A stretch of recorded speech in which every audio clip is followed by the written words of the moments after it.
हैं दिल्ली में ओल्ड राजेंद्र नगर स्थित राउज आईएएस कोचिंग सेंटर में हुए हादसे के बाद से दिल्ली पुलिस और दिल्ली नगर निगम ने एक्शन लेकर के बेसमेंट में चलने वाली कोचिंग और लाइब्रेरी को सील कर दिया है। दिल्ली में तकरीबन 21 से ज्यादा कोचिंग सेंटर्स के बेसमेंट सील किए जा चुके हैं। यहां तक तो बात ठीक है, लेकिन इस कार्रवाई ने छात्रों के सामने अब नई मुश्किलें खड़ी कर दी है। छात्रों का कहना है कि बेसमेंट सील हो जाने से पढ़ाई और रहने की जो बड़ी दिक्कत है वो खड़ी हो गई है, क्योंकि बेसमेंट की लाइब्रेरी में छात्र पढ़ते हैं और बेसमेंट में ही वो रहते हैं। ऐसे में उनके सामने दिक्कतों का पहाड़ खड़ा हो गया है, क्योंकि बेसमेंट की लाइब्रेरी बंद होने के बाद फर्स्ट, सेकेंड और थर्ड फ्लोर वाले कोचिंग सेंटर मालिक मनमानी करने लग गए हैं। अभी तक जो बेसमेंट में लाइब्रेरी चल रही थी उसकी फीस कितनी थी और अब ये कैसे बदल गई है, अब जरा आपको यहाँ बोर्ड पर समझाते हैं। देखिए कैसे मैंने आपसे कहा कि मनमानी चल रही है। जो कोचिंग सेंटर्स हैं वो क्या कर रहे हैं, अब मैं आपको जरा सिलसिलेवार तरीके से बताती हूँ। सबसे पहले आपको बता रहे हैं कि बेसमेंट में जो कोचिंग सेंटर है, आप ऐसे समझिए कि बेसमेंट में क्लास चल रही थी, फर्स्ट फ्लोर पे क्लास चल रही है, सेकंड पर। अब यहाँ आप देखिए, आपको समझ में आएगा कि कैसे दिल्ली में शिक्षा को बेचा जा रहा है। ये बेसमेंट, फर्स्ट फ्लोर और ये हो गई सेकेंड फ्लोर। अच्छा, जो बच्चे बेसमेंट में पढ़ रहे थे और यहाँ जो लाइब्रेरी बनी हुई है, ये सब मैं आपको बता रही हूँ लाइब्रेरी, वहां तकरीबन 2 से 2,500 रुपए फीस बच्चों को चुकानी होती थी। यानी जो बच्चे यहाँ बेसमेंट में पढ़ते हैं उन्हें 2 से 2,500 रुपए देने पड़ रहे थे। फर्स्ट फ्लोर की जो कीमत थी फर्स्ट और सेकेंड की, मान लीजिए ये 3,000 रुपए थी, और आप अगर सेकेंड फ्लोर पे लाइब्रेरी में पढ़ना चाहते हैं तो आपको फी भरनी होती 4,000। कोचिंग सेंटर कैसे मनमानी कर रहे हैं। और कहा ना कि जब भी पढ़ाई शिक्षा की बात होती है ना तो फिर पैसे नहीं देखे जाते, लेकिन जब अगर आप शिक्षा दिल्ली में ग्रहण कर रहे हैं और यूपीएससी की तैयारी कर रहे हैं तो ये आपकी कीमत होगी और यही आपके जान की कीमत है। 3,000 4,000 छोड़िए, अगर आप बेसमेंट में पढ़ते हैं और अगर आपको अपनी जिंदगी प्यारी नहीं है तो 2 से 2,500 रुपए आपको यहाँ देने पड़ेंगे। अब देखिए, ये आप समझ गए। अब आप देखिए कि हुआ क्या है, क्या किया गया है, कोचिंग सेंटर्स ने क्या किया है, ये जरा आप समझिए।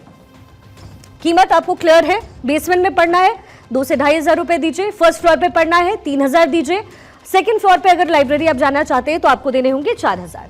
अब यहाँ देखिए कैसे आपदा में अवसर तलाशा गया, क्योंकि ये जो पढ़ा रहे हैं ना, जो कोचिंग सेंटर्स चला रहे हैं, वो शिक्षा को बेच रहे हैं। कैसे बेच रहे हैं, अब उन्होंने फीस को 2 गुना कर दिया है, क्योंकि अब से थोड़ी देर बाद हम आपको बच्चों की बातें सुनवाएंगे जो इस समय ट्यूशन्स ले रहे हैं, कोचिंग सेंटर्स में हैं। मालिकों ने आपदा में अवसर ढूंढा, क्योंकि आप जानते हैं बेसमेंट सील किया जा रहा है, बच्चों के अंदर दहशत भी है कि वो बेसमेंट में पढ़ेंगे तो उनकी जान जा सकती है। अब ऐसे में जो कोचिंग सेंटर के मालिक हैं उन्होंने किया ये है कि उन्होंने ये फी को बढ़ाकर फी स्ट्रक्चर में बढ़ोतरी की और बढ़ोतरी करके इसे तकरीबन 4 से 5,000 कर दिया। ये 4 से 5,000 रुपए इन बच्चों को अब देने होंगे। यानी कि फर्स्ट फ्लोर और सेकंड, क्योंकि बेसमेंट तो बहुत सारी जगह पे सील हो गए, यानी जो बच्चे पहले 3 से 4,000 दे रहे थे या फिर 2 से 2,500 दे रहे थे, उन बच्चों को अब देने होंगे 4 से 5,000 रुपए, क्योंकि इन बच्चों को पढ़ना है तो उन्हें अब 4 से 5,000 रुपए उस लाइब्रेरी के लिए फी देनी होगी। अब आगे जरा आप देखिए, सबसे बड़ी बात आप जानते हैं क्या है, आप जानते हैं ना कि यूपीएससी एग्जामिनेशंस जो है वो करीब है। यूपीएससी की जो डेट है वो आ चुकी है, जो एग्जाम है उसका डेट है 5 सितंबर, यानी 2 महीने से भी कम का समय, लगभग 1.5 महीने का समय है। और ऐसे समय में जब बच्चों से ये कहा जाए कि अगर आपको लाइब्रेरी में पढ़ना है तो आपको 4 से 5,000 रुपए देने होंगे, तो जाहिर है ये जो तमाम बच्चे हैं उनके पास ऑप्शन खत्म हो जाएगा, उनके पास किसी तरीके का ऑप्शन नहीं बचेगा। यानी मतलब कि लाइब्रेरी मालिक आपदा में अवसर तलाश रहे हैं। लाइब्रेरी मालिक इस बात को जानते हैं कि छात्रों के पास ऑप्शन कुछ है ही नहीं। अब जरा आपको सुनवाते हैं कि इन बच्चों ने क्या कुछ कहा है। कि देखिए, आपको यहाँ दिख रहा होगा, ये कोचिंग नहीं, ये कंपनियां हैं। ये कोई बिना रेगुलेशन के आते हैं, इनका जब मन करता है जिस चीज़ की फीस बढ़ा देते हैं। कभी ये जीएस की फीस बढ़ाते हैं, कभी ये प्रीलिम टेस्ट की फीस बढ़ाते हैं। और ये अभी जो सेशन चल रहा है पार्लियामेंट का, हम चाहते हैं इसी सेशन में एक बिल कोचिंग के लिए नीचे की बेसमेंट लाइब्रेरी को सील कर रहे हैं, उसके बाद ऊपर की फर्स्ट फ्लोर और सेकंड फ्लोर की लाइब्रेरी ने अपना प्राइस बढ़ा के 4 से 6,000 रुपए कर दिया। सर हम सारे यहाँ पर मिडिल क्लास है, हम लोग सब कैसे पे करेंगे? रादर देन डूइंग दैट ये हमारे ही स्टूडेंट को डिटेन कर रहे हैं सर। ये सब जो माफिया चल रहा है उन सब पर रेगुलेशन होना चाहिए। जो हमारा भाई लोग बहनों लोग मरे हैं उनके लिए कंपेंसेशन होना चाहिए। सर कल हमारी बात हुई है, बस उन्होंने आश्वासन दे दिया कि हम करेंगे। सर अभी तक 24 घंटे हो गए, हम 4 दिन से यहाँ बैठे हैं, कोई भी हमारे लिए एक्शन नहीं लिया गया है। आप ये मानिए कि 20,000 रुपए रूम का रेंट देने के बाद भी एक छात्र सेकंड क्लास सिटीजन की तरह यहाँ पे रह रहा है। एक तरह से सारे पेरेंट जितने भी स्टूडेंट यहाँ पे हैं, सारे पेरेंट में डर बना हुआ है कि यहाँ का जो हालात है, अभी कुछ लोग बिजली से करंट से मर जा रहे हैं। मगर सर एक तरह से अगर देखा जाए तो यहाँ का जो सिस्टम है हमारे आवाज़ को दबाने की कोशिश कर रहा है। देखिए दिल्ली के अलावा देश भर में अब बेसमेंट में चलने वाली जो कोचिंग क्लासेस थी उन्हें सील कर दिया जा रहा है।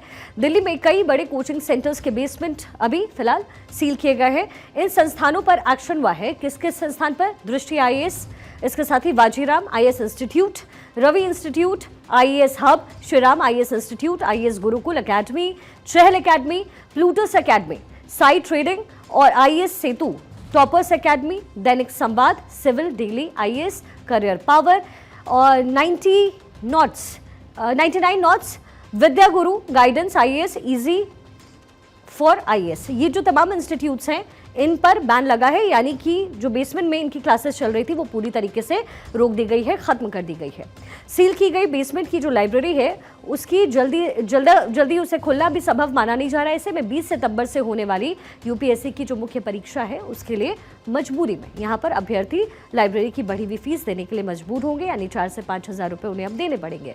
छात्रों का कहना है कि सरकार और नगर निगम कोचिंग संचालकों, लाइब्रेरी संचालकों और PG संचालकों को उनकी मनमानी से रोकने के लिए कोई कानून लेकर के आए, जिससे छात्र छात्राओं में जो परेशानी इस समय उन्हें हो रही है उसे रोका जा सके और उन्हें लूटने से रोका जा सके।